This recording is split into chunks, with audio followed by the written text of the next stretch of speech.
hemos venido desarrollando la armonía en el hogar y lo estamos haciendo en el libro de Corintios, en Primera de Corintios, capítulo 12, donde la hermana hizo la lectura hace un momento.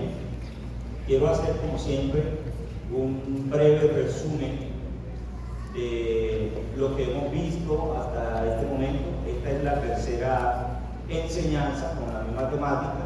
La primera hablamos acerca del concepto de armonía, según lo escrito en el Salmo 133. Hablamos un poco de los beneficios de la armonía y lo que eso representa para la iglesia y para cualquier otro cuerpo u organización. Hace 8 días estuvimos hablando del rol del varón para generar armonía en el hogar. Dijimos que el varón tenía 2 funciones principales, ¿verdad? ¿Eran cuáles? Dirigir y proteger.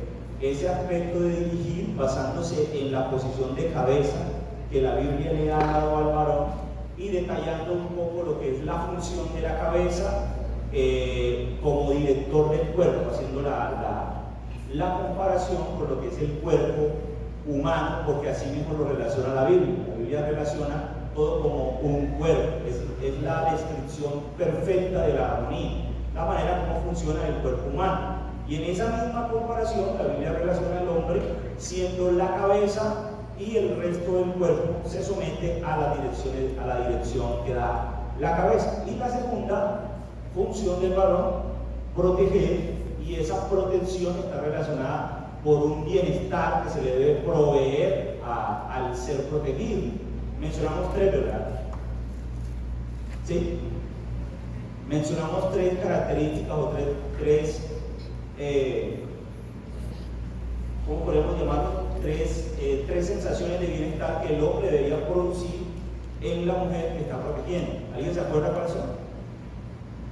Les doy un recorderis. Una de ellas decía que debía dejarla en una posición igual o superior a aquella en que la recibió. ¿Se acuerdan? Buenas noches. ¿Estamos aquí, hermano? ¿Estamos aquí? Y al nombre del Señor. Gloria. Bueno, ahí sí alcanzo a escuchar alguno.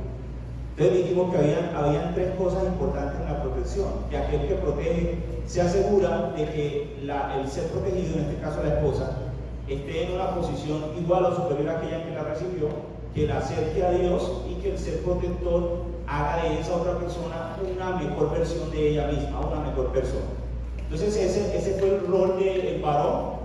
Ya hicimos otros detalles con lo que son las funciones de la cabeza, la visión, el cerebro y los sentidos, que no vamos a entrar en detalle porque sería repetir el mensaje. Pero hoy vamos a entrar entonces a hablar acerca del rol de la mujer, según lo que dice la Escritura, y me gustaría que para eso vamos a hacer una lectura rápida nuevamente del texto que ya la hermana compartió con nosotros, pero antes de eso vamos a hablar. ¿Te parece? Señor, delante de ti nos presentamos en esta noche nuevamente dándote gracias por el amor y la misericordia que siempre has mostrado para con nosotros, mi Señor, pidiéndote en este momento que tengas misericordia de nuestra vida, que perdones nuestros pecados, que nos limpies con tu sangre poderosa de aquello que no te agrada, para que en este momento que nos presentamos delante de ti, dispuestos a escuchar tu voz y a aprender de tu palabra, tú puedas hablarnos, exhortarnos, que puedas edificarnos, consolarnos, para que cada día nos acerquemos más a la estatura del varón perfecto, Cristo Jesús. Yo te pido en el nombre de Jesús que este paso esté dirigido por tu presencia, que toda obra maligna sea reprendida por el poder de tu Espíritu en esta noche, Señor, y que todos aquí, los que estamos presentes, podamos conservar esta palabra en nuestro corazón y que pueda llegar a lo profundo de nuestra vida para edificarnos y hacernos crecer conforme a tu propósito. En el nombre de Jesús te damos gracias. Amén y amén. Entonces vamos a hacer nuevamente una lectura rápida de 1 Corintios 12, del 14 al 21, dice: además, el cuerpo no es un solo miembro, sino muchos. Si dijera el pie, porque no soy mano, no soy del cuerpo, por eso no será del cuerpo. Y si dijera la oreja, porque no soy ojo, no soy del cuerpo, por eso no será del cuerpo. Y si todo el cuerpo fuese ojo, ¿dónde estaría el oído? Si todo fuese oído, ¿dónde estaría el olfato? Mas ahora Dios ha colocado los miembros, cada uno de ellos, en el cuerpo como Él quiso. Porque si todos fueran un solo miembro, ¿dónde estaría el cuerpo? Pero ahora son muchos los miembros, pero el cuerpo es uno solo.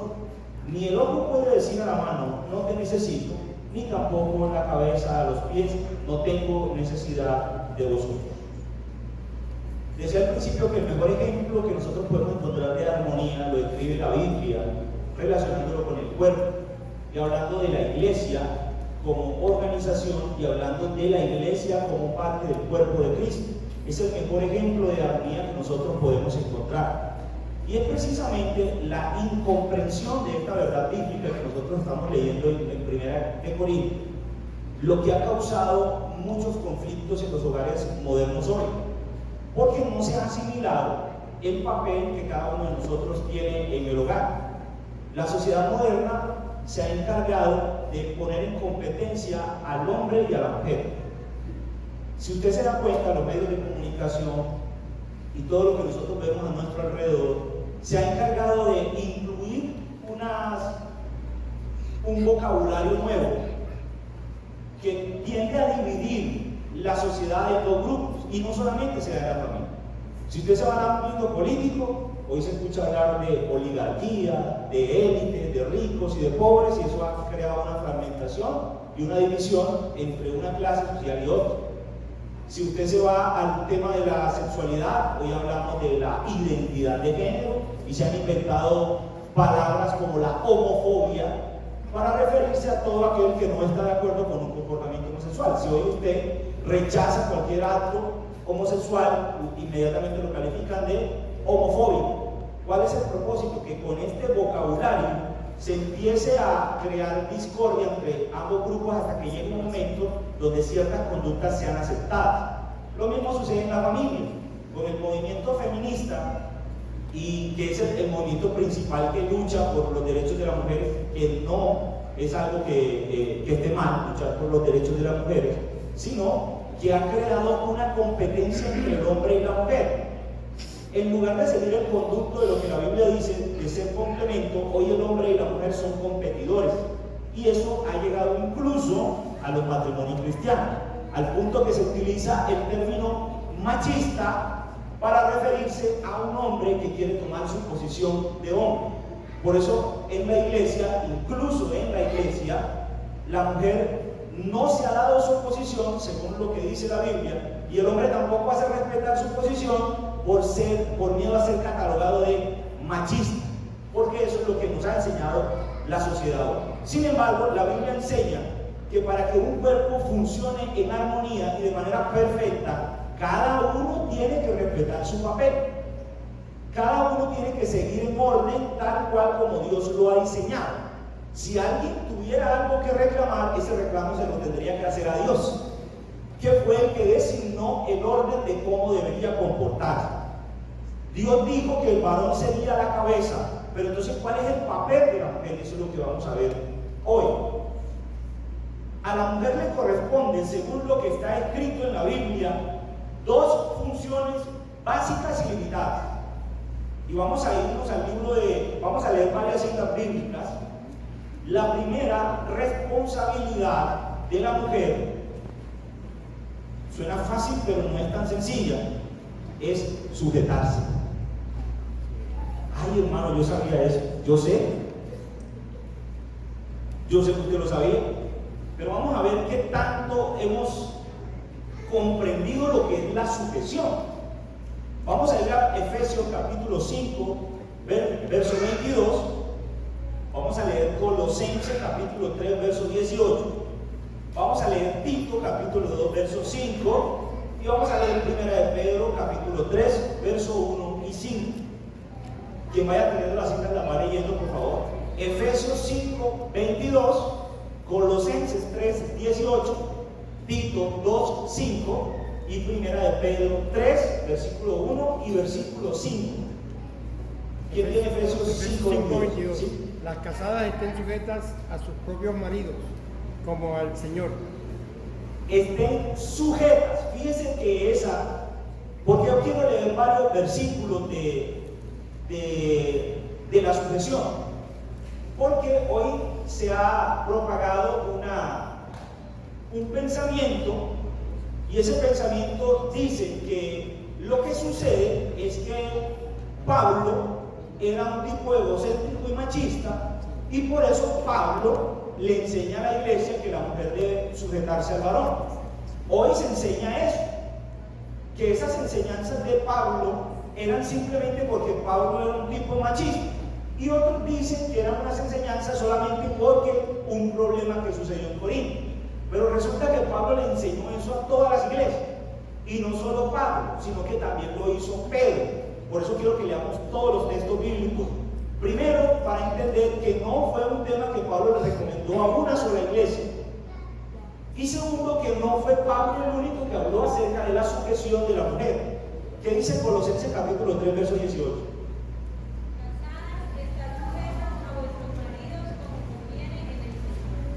Como conviene, y repite la palabra sujeción. Ahora vamos a ver qué significa sujeción. Tito capítulo 2, verso 5. Dice: hacer prudentes, castas, cuidadosas de su casa, buenas, sujetas a sus maridos, para que la palabra de Dios no sea blasfemada. Fíjese esto, incluso tiene una trascendencia para que la palabra de Dios no sea blasfemada. Y ahora vamos a ver qué dice Pedro, capítulo 3, verso 1 y verso 5. No vamos a leer del 1 al 5, sino el 1 y el 5. ¿Quién lo tiene? Asimismo vosotras, mujeres, estad sujetas a vuestros maridos, para que también los que no creen a la palabra sean ganados sin palabra por la conducta de sus esposos. En sí, porque así también se ataviaban en otro tiempo aquellas santas mujeres que esperaban en Dios, estando sujetas a sus maridos. Entonces fíjense que la palabra sujeción es un común denominador siempre que en la Biblia se habla de la relación entre el hombre y la mujer. Ahora, ¿qué es sujetarse? Vamos a definir de manera detallada lo que es sujetarse. Textualmente, sujetarse es agarrar con presión para impedir que algo se mueva, se caiga o se escape. Repito, sujetarse significa agarrar con presión algo para impedir que se mueva, se caiga o se escape. Y vamos a ver 4 características importantes de la sujeción, de este concepto de sujeción. Primero, que requiere de presión. ¿Qué significa que requiere de presión? Que requiere de fuerza. Y cuando a algo se le aplica fuerza, es normal que duela. ¿Sí o no? Si yo voy a sujetar algo y para sujetarlo necesito presionarlo, es normal que esa presión cause algo de dolor. Y creo que ese es uno de los grandes conflictos que existen en la aceptación de la sujeción de la mujer al hombre hoy. ¿Cuál? Que como duele, muy poca gente lo quiere aceptar. Las mujeres difícilmente quieren aceptar que esa es la posición que Dios les ha entregado en el hogar. Pero hay que recordar una cosa: la sujeción, en el término más extremo, no fue entregada a la mujer como un premio, sino como un castigo. ¿Usted ha visto algún castigo que a uno lo ponga feliz? ¿Usted ha visto algún castigo que lo ponga feliz? A nadie le pone feliz un castigo. Entonces, por eso la sujeción es un tema que duele tanto y penetra tanto la fibra sensible del corazón de las mujeres, y es un tema de discusión e incluso de argumentación, porque son otros tiempos, porque las cosas han cambiado. Pero la Biblia, no hay una sola parte de toda la Escritura donde se haya levantado la sentencia de Dios sobre la mujer a sujetarse al varón. Ninguna parte de la Biblia, en ninguna, y repito, en ninguna, la Biblia habla de que esa sentencia que se dio en Génesis se haya levantado en alguna parte de la Biblia. Incluso antes de que la mujer y el hombre pecaran, ya Dios le había entregado al varón su papel como cabeza, incluso antes de la caída. porque Dios hizo primero al varón y toda la visión del huerto se la dio al varón. A la mujer simplemente la puso al lado del hombre para que el hombre la dirigiera. Lo que sucedió después de la caída es que el castigo se hizo mucho más severo, porque dice la Biblia que Dios le dijo: y tu deseo será para tu marido. Anteriormente el deseo de la mujer no era para el marido, la mujer tenía su deseo propio y seguía su voluntad propia. Sin embargo, quien lideraba el huerto era el hombre. Pero ahora Dios le hace un amarre mucho más fuerte cuando la mujer se salta el conducto regular y la regla establecida por Dios. Dios hace un amarre mucho más fuerte y ahora le dice: para todo lo que tú quieras tienes que pedirle permiso a tu marido. Eso significa en el Génesis cuando dice: tu deseo será para tu marido. Tú no vas a hacer lo que tú quieras, tú vas a hacer lo que tu marido te autorice. Eso significa literalmente la sentencia que Dios demandó en el Génesis. Y ahora, si yo le preguntara a cualquiera de ustedes, yo estoy seguro que eso a nadie le sienta bien. A nadie le sienta bien. Es como cuando usted tiene 2 hijos y usted le da libertad a los hijos. Dice: vea, llegue aquí a las 10 de la noche. Resulta que el muchachito un día le llegó a las 11 o a las 12 de la noche. A la próxima vez usted le dice: mira, yo te dejo salir, pero vas con tu hermano. Si tu hermano no va, no sales a ninguna parte. Yo sé que muchos papás en algún momento han aplicado eso. No, que yo quiero, entonces no va. Eso hizo que la sentencia de la sujeción fuera más fuerte en la mujer. Entonces, primero, la sujeción requiere fuerza y requiere presión, por eso duele. Segundo, la sujeción también tiene un factor de protección, porque se hace para impedir que algo se mueva, se caiga o se escape. Quiere decir eso que Dios no creó la sujeción de la mujer hacia el hombre con el propósito de hacerle daño a la mujer. Aunque duela, no duele porque Dios quiera hacerle daño a la mujer. Todo lo contrario, la sujeción lo que hace es proteger a la mujer de cometer sus propios errores. Y ahorita vamos a ver por qué Dios, algo que la ciencia, incluso la psicología ha descubierto muchos años después, Dios lo hizo porque Dios conoce nuestra esencia, cómo estamos conformados nosotros. Entonces, primero, requiere fuerza y dolor. Segundo, tiene un factor protector. Tercero, solo se sujeta a aquello que por su naturaleza es propenso a desordenarse. Usted no sujeta nada que usted no vea que está en riesgo de soltarse o de caerse. ¿Sí o no? Si algo está seguro en la posición en la que está, ¿yo por qué habría de sujetar? No tendría ninguna razón.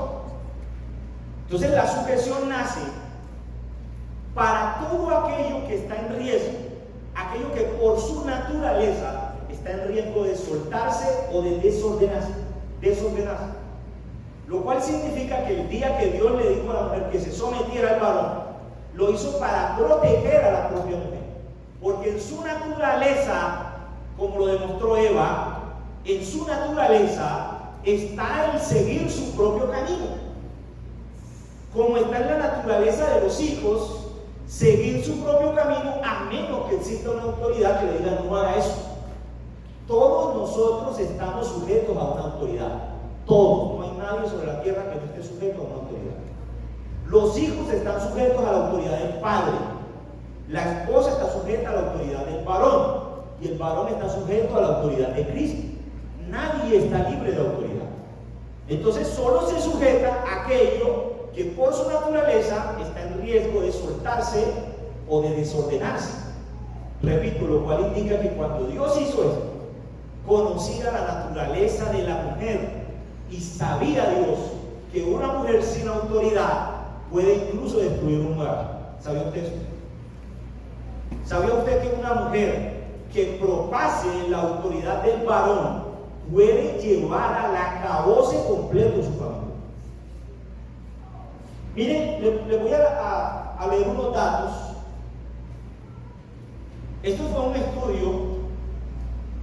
Este estudio lo hizo un señor de nombre Marco del Giudice, de la Universidad de Turín en Italia. Yo leo el nombre textualmente porque no se habla francés, yo supongo que eso en francés se le da de otra manera. En colaboración con la Escuela de Manchester en el Reino Unido. Este señor, psicólogo, y esta universidad prestigiosa del Reino Unido hicieron un estudio psicológico acerca del patrón de comportamiento del hombre y de la mujer, tratando de encontrar diferencias científicas entre la personalidad del hombre y de la mujer. Miren lo que encontraron estos señores. Sacaron un listado, después de un estudio a más de 10.000 personas, sacaron un listado de 5 patrones, de 15 patrones entre el hombre y la mujer, 15 patrones diferentes entre el hombre y la mujer. Yo voy a mencionar los 3 más relevantes, que ellos incluso encontraron como los 3 más relevantes que diferencian a un hombre de una mujer. Primero, la mujer es inclinada a lo emocional. La mujer es extremadamente sensible. Por lo tanto, la mujer se inclina más hacia el impulso emocional. Mientras que el varón tiene una mayor estabilidad emocional. ¿Qué significa eso? Que el varón toma decisiones basándose en el argumento racional. Analiza el panorama y ve que puede ser conveniente dependiendo de los factores que estén. La mujer no. La mujer se mueve dependiendo de cómo se sienta con esa situación. Yo no sé si usted se ha dado cuenta, yo sí lo he notado. Si alguien ha tenido la oportunidad de trabajar en un ambiente laboral donde la jefa sea mujer y la mayoría del personal sea mujeres, ¿a quién le ha tocado? ¿Cómo es ese ambiente laboral? Es pesado. Hay celos, hay envidia. Las mujeres suelen incluso llevarse mejor con los hombres. En esos ambientes laborales las mujeres tienden a hacer mejor relación con los hombres. ¿Por qué? Porque las mujeres son muy emocionales. Cuando el hombre lidera, el hombre tiende a ser mucho más racional y a evaluar todas las cosas por su peso, por su relación costo-beneficio. Las mujeres depende de que también me caiga, depende de cómo amanecí yo ese día, depende si estoy de buen genio o si estoy de mal genio, depende de cuál es tu linaje, depende de una cantidad de cosas. La mujer actúa en pro a lo que siente en el momento y el hombre no, y eso no es conveniente para ningún liderazgo. Un liderazgo emocional puede destruir a cualquier organización que sea dirigida por la emoción, porque la Biblia dice que engañoso es el corazón más que todas las cosas, y las emociones están relacionadas directamente con el proceso. Entonces la mujer es el equilibrio del varón, porque el hombre es racional, pero la mujer es emocional. Segunda característica que encontraron estos científicos es que la mujer suele ser mucho más cálida y a generar comodidad para otras personas. Hospitalaria, suele ser un poco más atento, un poco más amable. El hombre es un poco más frío y tiene un poco más de dominio. Y tercero, que esto explica un poco el comportamiento de Eva, ellos lo llaman aprensión. Las mujeres tienden a ser mucho más tímidas al momento de asumir riesgos, le temen a los riesgos.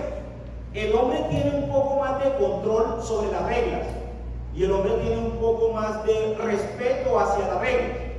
Cuando nosotros nos vamos al huerto de Edén, nosotros nos encontramos con que Adán, no dice la Biblia que Adán se fue a merodear por allá por el huerto, a ver cómo estaba la fruta, a ver quién, no, Adán no estaba por allá.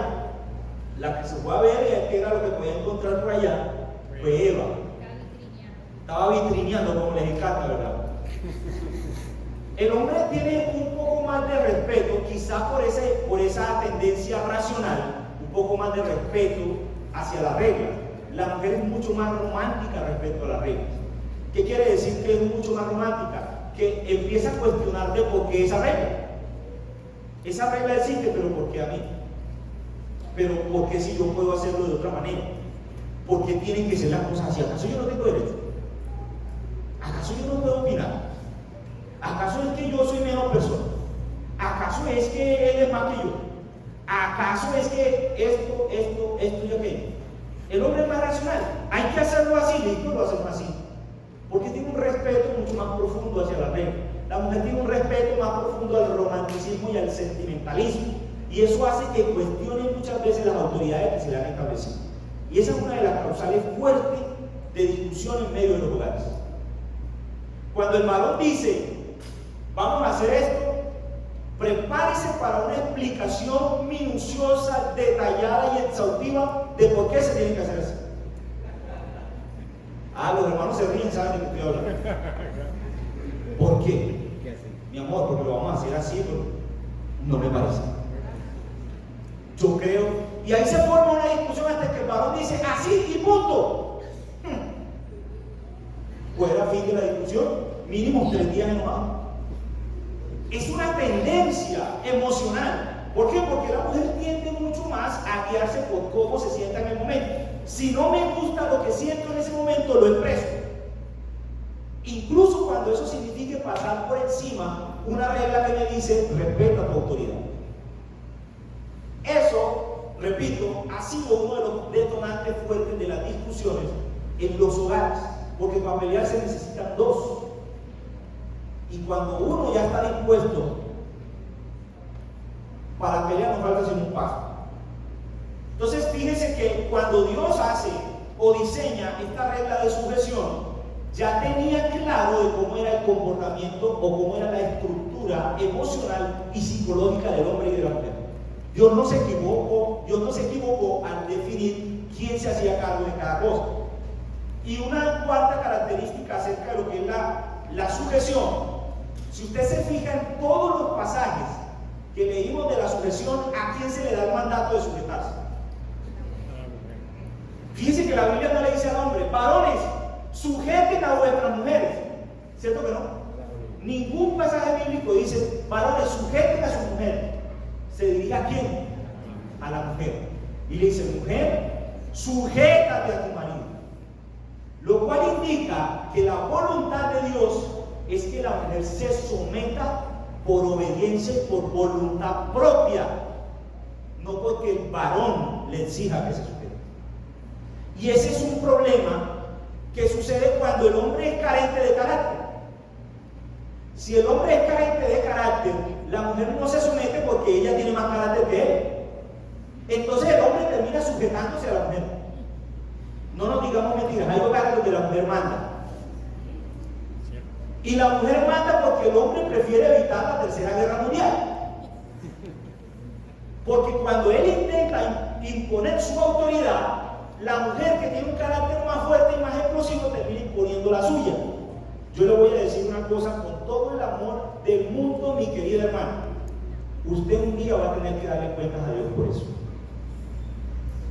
Así como el varón un día le va a tener que dar cuentas a Dios por no hacer su papel de cabeza, usted un día le va a tener que entregar cuentas a Dios por la manera en que usted trató a su marido. Yo le voy a hacer una pregunta.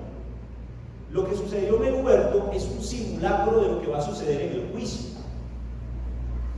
Dígame una cosa, ¿a quién llamó Dios a cuenta? Al varón. ¿Y cómo empezó Dios a dictar sentencia? ¿Empezó por el varón? Empezó por la serpiente y siguió con la mujer. Y cuando va a dictar la sentencia del varón, la razón que Dios da para la sentencia del varón es por cuanto obedeciste a la voz de tu mujer. Pero antes de dar esa sentencia al varón, sentenció a la mujer antes que al varón. Y yo le voy a repetir lo que le acabo de decir, mi estimada hermana, con todo el amor y el cariño del mundo.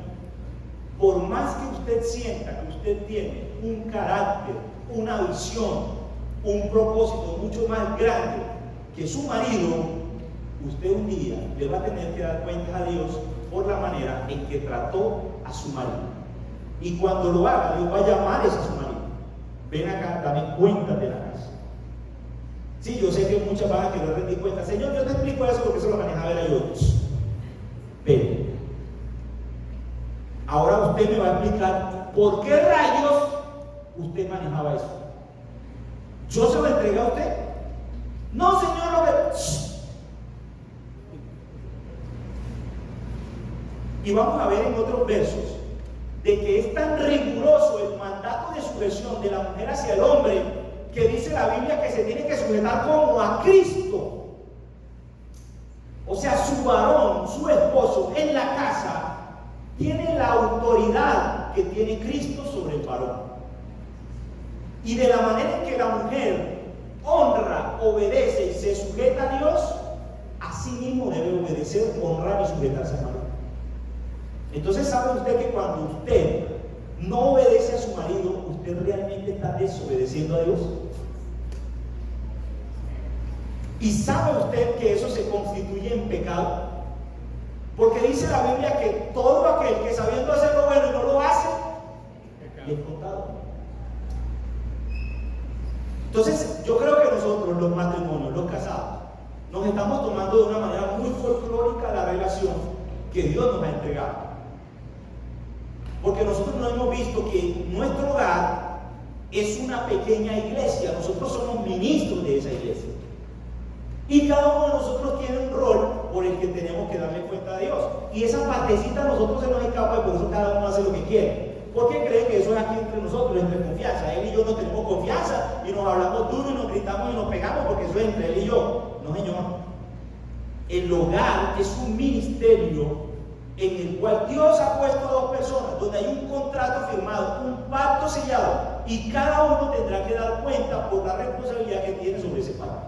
Así que la próxima vez que usted se le antoje levantarle la voz a su marido, acuérdese que delante de él está Cristo.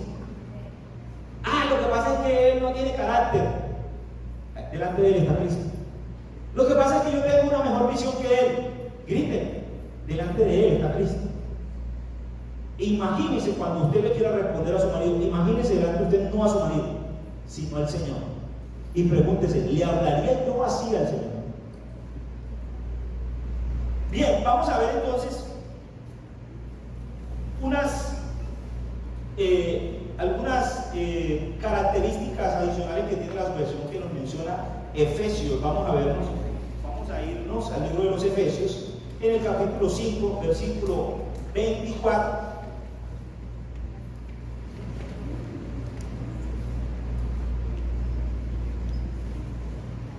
Efesios capítulo 5, verso 24, dice así: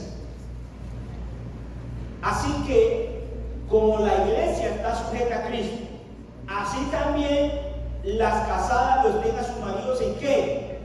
En todo. En lo que me gusta, en lo que yo estoy de acuerdo, en lo que a mí me parece, en todo. Lo que pasa es que yo tengo mejores ideas que él. Las mujeres, yo no sé si no lo saben, yo no creo que no lo sepan, sí lo saben, pero lo ignoran en los momentos en los que lo deberían recordar más. Ustedes tienen una sagacidad natural para lograr que los varones hagamos lo que ustedes quieren, y no requiere fuerza. ¿Los varones están de acuerdo conmigo? ¿Sí o no que las mujeres pueden hacer que nosotros hagamos lo que a ellas se les dé la gana sin necesidad de recurrir a violencia? Si quisieran hacerlo. Pero a ustedes les gusta usar la fuerza. Mire, no hay nada más contraproducente que usted tratar de convencer a su marido de algo enojándose con él. Yo una vez estaba acostado en la casa y mis hijas querían algo. Y la menor tiene una particularidad de pedir lo que quiere, así, llorando: lo quiero, lo quiero, lo quiero, lo quiero. La mamá la llamó y le dijo: ven acá. Yo dije: he creado un monstruo, pastor. Si tú quieres convencer a tu papá de algo, siéntatele al lado, háblale pasito y no te le enojes, que así nunca te va a dar nada.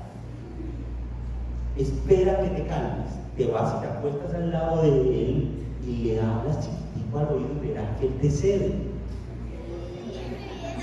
Ellas estaban en otra división de la casa, pero yo estaba escuchando lo que ella le estaba diciendo. Yo he creado un monstruo. Claro, al rato llegó la chiquitica, la que estaba haciendo pataletas, y se me acostó en el pecho y me dice: papá, lo que pasa es que yo quiero que tú me compres una chupeta. Yo no recuerdo qué era, por poner un ejemplo. Cuando a un hombre le hablan así, hermano, varones, ayúdenme, ¿será que uno cede ante las peticiones de la mujer? Bueno, un hermano y mi persona, somos los únicos debiluchos aquí. ¿Será que uno cede ante eso, hermano? Pero las mujeres prefieren el camino difícil, discutir con el varón. Y vea, mi querida hermana, bajo esas circunstancias usted no solo no va a conseguir lo que quiere, no solo no lo va a conseguir, sino que además se va a tirar la armonía de su hogar por completo. Utilice la sagacidad que Dios le entregó en el huerto, que fue la misma que le entregó al varón, porque los dos fueron dotados con capacidades de liderazgo. Utilice la sagacidad. Si Dios le dijo a usted que su deseo sea para su marido, convenza al marido, no lo fuerce. La Biblia le está prohibiendo que convenza al marido. No, la Biblia dice, tu deseo será para tu marido. Entonces lo que tú quieras, convenza a tu marido de que te lo dé. Fácil, sencillo, elemental, básico, ¿sí o no? Pero el camino de la fuerza no lleva a ninguna parte, a ninguna parte. Entonces fíjense que la Biblia da un mandato de sujeción que no es solamente para lo que yo esté de acuerdo. La Biblia nos dice, sujétate a tu marido cuando estés de acuerdo con él. Sujétate a tu marido en todo. Y esa es la parte que choca en la familia. Cuando el marido, así es que yo no estoy de acuerdo, es que yo no estoy de acuerdo. A veces uno tiene que ser rudo con las mujeres. ¿Sí? Mi querida, lo que pasa es que esto no es una democracia. No vamos a hacer tarjetones para salir a votar a ver qué piensas tú y qué pienso yo. Alguien tiene que tomar una decisión. ¿Y a quién le corresponde? Al varón tomar la decisión. Entonces esa es una posición que nosotros debemos madurar, amadas hermanas, porque realmente los índices de discusión, de pleitos e incluso de divorcio en la familia, ocasionados por cosas tan simples como la convivencia, son cada vez más altos en los hogares cristianos. Y la razón es porque para pelear se necesitan dos. No sea usted la parte que hace falta. Segundo, la obediencia en el versículo 22 y el 24 del mismo capítulo 5 de Efesios dicen que esta obediencia debe ser en la misma medida en que se obedece a Cristo, lo que mencionábamos hace un momento. Las casadas estén sujetas a sus propios maridos como al Señor. Y mire lo que dice el verso 24. Así que como la iglesia está sujeta a Cristo, así también las casadas los estén a sus maridos en todo. ¿Cómo es la relación de la iglesia con Cristo? ¿Alguien aquí en algún momento se ha puesto a redactar una nueva versión de la Biblia porque no está de acuerdo de las reglas que están ahí escritas? Entonces, ¿por qué sí lo hacemos con los maridos? Bueno, pues lo hacen. Si hay cosas en las que uno se tiene que incluir, hay otras que no. Entonces, ¿por qué con los maridos sí? Si la Biblia dice que la sujeción es como a Cristo, en la misma medida en que yo respeto y obedezco a Cristo, no menos es la obediencia y la sujeción que la mujer le debe al marido, no menos. Hermano, ¿eso significa entonces que yo a mi marido lo tengo que idolatrar? No. Está hablando de sujeción, de aferrarse, de agarrarse, de obedecer a eso. Y sí, yo sé que para muchos esto va a sonar de que es el tema del machismo y toda la cuestión que hablamos al principio. Vea, puede ponerle la terminología que usted quiere, pero la Biblia no la podemos volver a escribir. Y que cuando la mujer no está en posición de asumir el liderazgo del varón, se está rebelando contra Cristo. Eso no lo digo yo, eso lo dice la Biblia. Juan en alguna carta dice que si nosotros no podemos perdonar al hermano a quien vemos, ¿cómo podemos amar al hermano al que vemos? ¿Cómo vamos a amar a Dios a quien no vemos? Utilice el mismo principio en la obediencia. ¿Cómo puede decir una mujer que está sujeta a Cristo y que es obediente a la palabra de Dios si no empieza por obedecer y sujetarse a su marido? ¿Cómo? Me gustaría entender cómo, de qué manera yo puedo ser un cristiano, una cristiana sometida a Dios si no soy una cristiana sometida a mi marido. Y ahora quiero abrir un paréntesis ahí porque esto entre los varones se presta también para atropellos. No hablo de los varones con su esposa, porque ya de los varones hablamos hace 8 días, pero hablo de los varones en general. Porque hay hermanos que menosprecian a las mujeres porque las mujeres tienen que estar por debajo del hombre. La Biblia no dice eso. La Biblia dice que la mujer tiene que estar sometida a su marido. Si usted no es el marido de ella, usted no tiene autoridad sobre ella. Porque eso sucede. Yo personalmente he escuchado de hombres que tratan a las mujeres, otras mujeres que no son sus mujeres. Usted sujétese, usted cállese, usted no tiene autoridad sobre ella. La Biblia no le dice a usted, usted está sobre ella. La Biblia le da esa autoridad al marido. Cierro paréntesis. Entonces, mis amados, ¿cómo debe ser la obediencia de la mujer? Sí, hermana, claro. O sea, nos debemos someter a nuestros esposos siempre y cuando ellos estén bajo el régimen de Dios. No. Siempre. Mira, cada uno de nosotros tiene... Un esposo que no sea cristiano y quiera someter a la esposa a cosas que no... Ok. Tú te refieres a cuando el esposo quiere llevar a la esposa a que peque. Exactamente. No, fíjate cuando Pedro estaba predicando en el libro de los Hechos.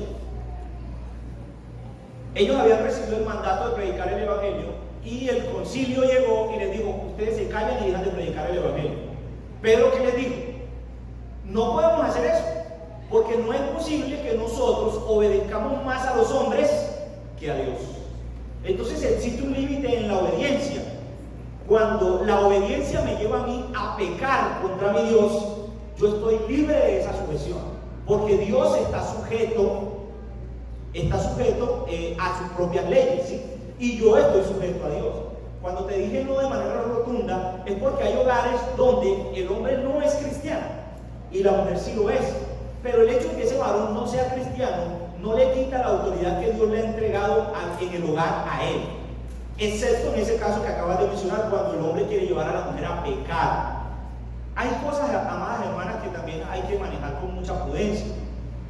Y es, por ejemplo, como dice Pedro, para que otros sean ganados para el Señor, dice en 1 Pedro, para que sin estorbo, creo que era que decía, que no existe estorbo para que otros crean a la palabra del Señor. Hay esposos que no son cristianos. Yo conocí el caso de una señora a quien estimo muchísimo. Ella tenía un tema y era que ella mantenía en la iglesia todo el tiempo. Todo el tiempo estaba en la iglesia. Su marido no es cristiano.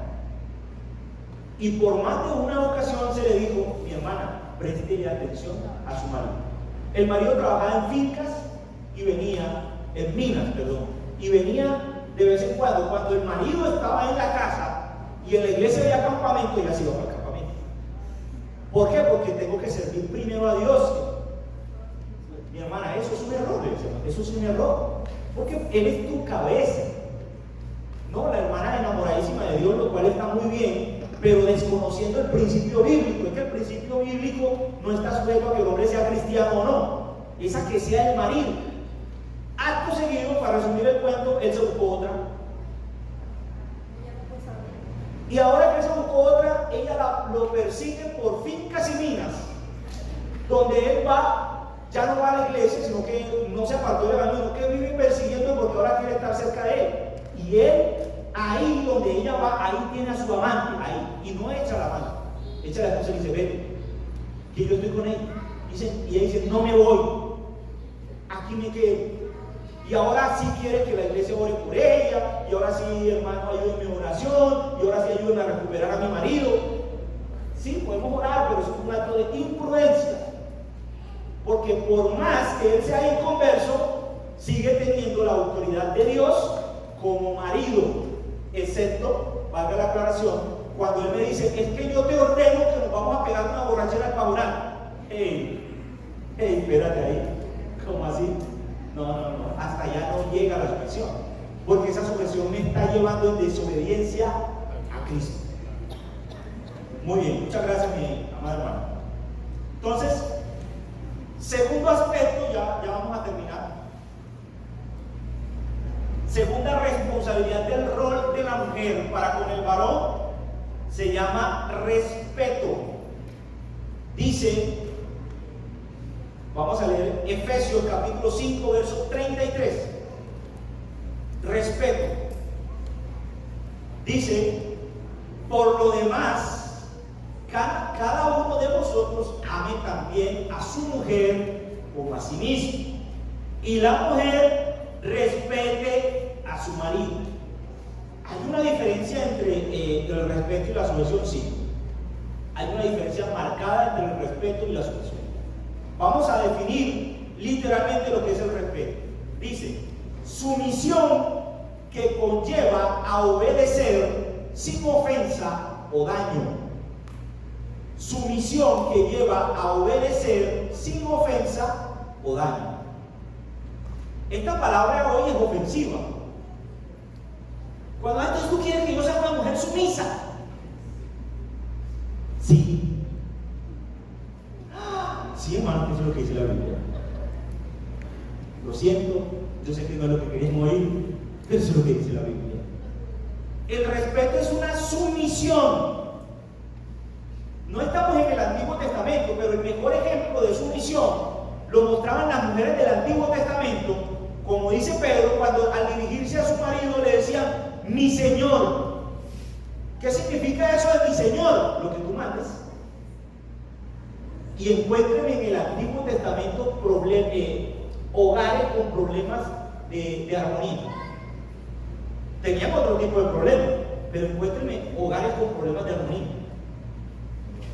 En el Antiguo Testamento, en todas las familias que existieron en el Antiguo Testamento. El caso de Jacob con Lea y con Raquel, pero no era por causa de su misión, sino porque este sinvergüenza se casó con dos hermanos y causó discordia entre la familia. Pero el respeto lleva a una sumisión que no causa daño ni ofensa. ¿Y cómo sería eso entonces?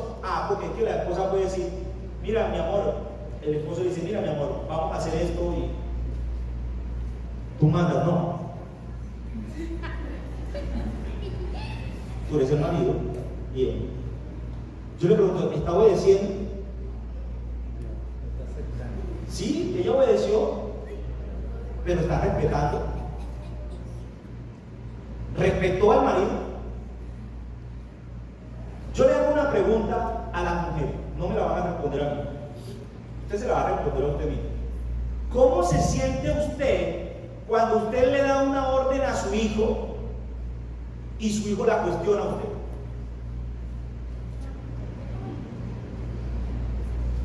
Váyase a ese momento. Usted le está hablando a su hijo y usted le está diciendo que haga algo, le está dando instrucciones, le está dando una orden. Pero su hijo empieza a cuestionar sus órdenes, o empieza a hacerle mala cara, o empieza a voltearle los ojos, o empieza a hacer esas cositas que usted sabe que hacen los niños. ¿Cómo se siente usted de mamá? Asimismo nos sentimos los maridos cuando la mujer obedece sin respeto. De la misma forma en que usted se siente cuando su hijo le irrespeta, de esa manera nos sentimos los maridos cuando ustedes nos irrespetan y nos faltan a la autoridad. Porque hay otras maneras de llegar a un consenso. Ya les dije, y ustedes las saben, las conocen.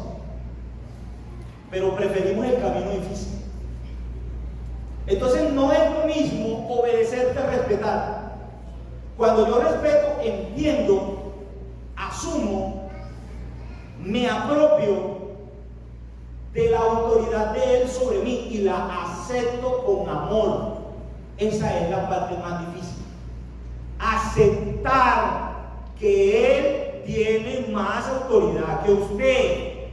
Usted puede pelearse toda la vida, mi amada hermana. Mire, usted puede conseguirse un candidato a la presidencia que sea mujer, que escriba en la Constitución los derechos de la mujer, que saque un pliego con deberes del hombre para con la mujer, y que la sociedad cambie de tal forma donde la mujer tenga un acto más protagónico. Eso no va a cambiar el hecho que ante Dios el hombre tenga más autoridad. Eso no lo va a cambiar. Por más duro y más doloroso que parezca, esa es la realidad. Entre más tiempo nosotros nos demoremos en entender y aceptar esto, más tiempo nos vamos a demorar en formar un hogar que viva en armonía. Porque todo el tiempo vamos a tener la competencia de quién manda más aquí. Y si él es o no la autoridad, si él merece o no merece la autoridad, si él por qué piensa así, si yo pienso así, si yo tengo esto y él no tiene aquello, etc. Entonces, esa misma relación, cada vez que usted quiera entender lo que es respetar a su marido, piense en cómo le gustaría que sus hijos le obedecieran a usted. De la misma manera que usted piensa que sus hijos le obedezcan a usted, en esa misma manera compórtese usted con su marido. Porque con la misma vara que mides, será medido. Ahora, la insujeción genera dos cosas en el hogar, que es lo que acaba definitivamente con la armonía: contiendas y rencillas. Cuando no hay nadie con quien pelear, no hay pelea. Una dama, en una ocasión, un hogar que conozco desde hace mucho tiempo, ella me contaba de problemas que tenía con el marido. Incluso el marido era inconverso, no la dejaba ir a la iglesia, y ella peleaba todo el tiempo con el marido porque no la dejaba ir a la iglesia. Yo, pero vení, no, lo que pasa es que él quiere hacer así. Yo le dije, yo te voy a proponer, ella es una señora ya adulta, muy adulta, y yo te voy a proponer un trabajo. Vamos a hacer una prueba. Vamos a hacer una prueba. 2 semanitas. Cuando él esté enojado, no le contestes nada. Pero es que él no. Espera. No le digas nada. Déjalo que se desahogue. Cuando él llegue, no te vayas para el culto. Pero la iglesia. Calma. No te vayas para el culto. Quédate ahí. Sírvele la comida. Si llega refunfuñando, quédate callada, no le digas nada. Pero si llega borracho, no le digas nada. Quédate callada. Atiéndelo, sírvele la comida. No le contestes una sola palabra. Pruébalo durante 2 semanas. Y hablamos. A las 2 semanas volvimos a conversar. ¿Cómo va la cosa? Sí, ha cambiado. Yo no, él no ha cambiado. Él sigue siendo el mismo. Lo que pasa es que ya no encuentra con quién pelear. Porque si él llega enojado, de mal genio, borracho, empieza a echar cantaleta, y tú te vas de par a par con él a ver quién grita más duro, tiene que haber pleito. Pregúntele hoy, el marido hoy la acompaña a la iglesia y va a los cultos con ella. Antes le prohibía ir a la iglesia, hoy la acompaña a la iglesia, la lleva, se queda en vigilia con ella. Todavía no se ha convertido, pero va a la iglesia. ¿Cuántos años no luchó la señora con el Señor? Y todavía estuviera luchando, pero simplemente para notar que Dios respeta el principio de la autoridad, aunque el varón no sea creyente. Ya, él no encontró con quién pelear y punto. Entonces la rencilla y la contienda acaban con la armonía. Si no hay con quién discutir, la armonía tiene que llegar al hogar. ¿Qué significa contienda? Significa lucha, enfrentamiento o discusión. Y rencilla significa resentimiento que se manifiesta en discusión. ¿Qué es un resentimiento? Algo que uno siente una vez y vuelve a sentir cada vez que se acuerda de eso. ¿En qué termina el resentimiento? En discusión. ¿En qué termina la contienda? En discusión. Vamos a leer para terminar estos 4 versículos bíblicos. Ya con esto cerramos. Proverbios 19:13, Proverbios 27:15, Proverbios 21:9 y Proverbios 21:19. Proverbios 19:13, 27:15 19. ¿Qué dice Proverbios 19:13? Dolor es para su padre el hijo necio, y gotera continua las contiendas del hambre. Y gotera continua las contiendas de la mujer. Ahora, ¿qué dice el 27:15? Gotera continua en tiempo de lluvia, y la mujer rencillosa se semejante. ¿Alguien ha tenido goteras aquí en la casa? Claro que sí. Oiga, que la Biblia compare a la mujer rencillosa y a la contienda de la mujer con una gotera es la manera más poética en que le han dicho a las mujeres cansona. Se ha tenido una gotera en la casa, ¿cierto? Claro que sí. Eso sí cansa. Una gotera en la casa, hermano, eso no lo deja dormir a uno. Esa gotica, yo nada más anoche me tuve que parar a poner 2 baldes en 2 goteras que hay en la casa. Eso no lo deja dormir a uno, ese goteo ahí. Suene día con día. Imagínense, de manera continua. Y la gotera tiene una particularidad, que si la gotera es continua termina por romper el cemento más fuerte.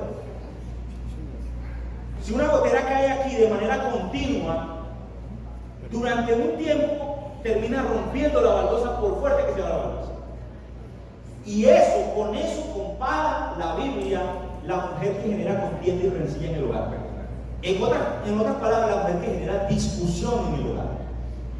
Ay, hermano, que nosotros estamos diseñados para tener la boca cerrada y no decir nada. Astucia, hermana. Astucia. La discusión no es el camino porque usted tiene todas las de perder. Todas las de perder. Gotera continua, no se le olvide eso. Es la manera más poética como la Biblia ha llamado cansona a la mujer, a la rencillosa y a la que genera contienda. Rencilla. Si usted no es de ese tipo, qué bendición. 21:9, ¿qué dice?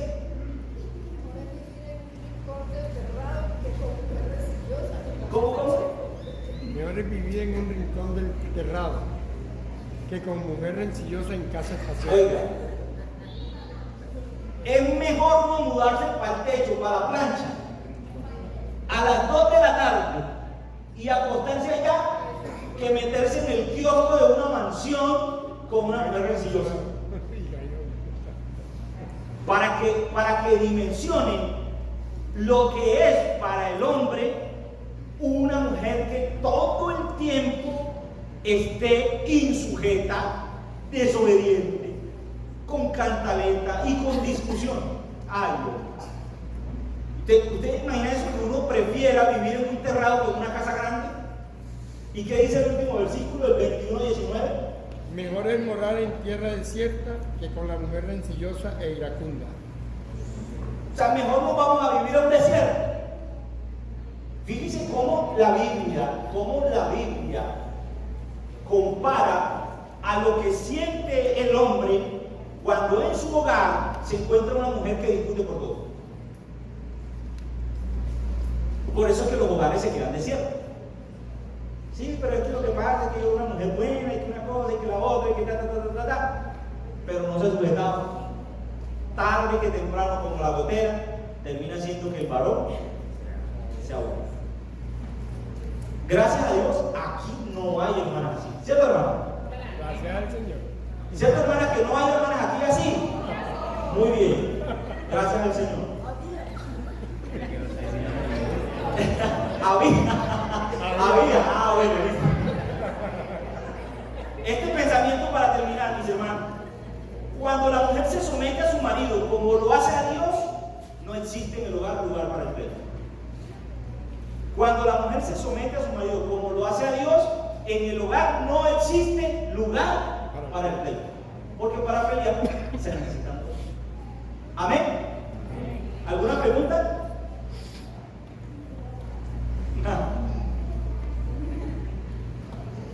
¿Estamos bien, hermano? Bueno. Los varones, yo les veo una carita así. Bueno. Hace 8 días yo veía a los hermanos como una carita. La mayoría tenía la cabeza así, ¿verdad? Pero hoy le veo un brillo en los ojos a los varones. Sí. Hoy los varones con un brillo en los ojos. Una pregunta, ¿no?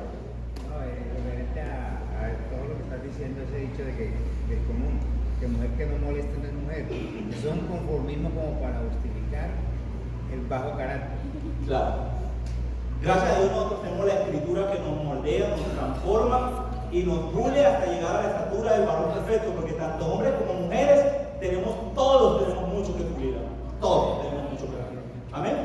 Dentro de 8 días, ya para terminar, vamos a hablar acerca del papel de los padres, papá y mamá, con respecto a la corrección de los hijos y cuál es el papel de los hijos y su responsabilidad para con los padres. Amén.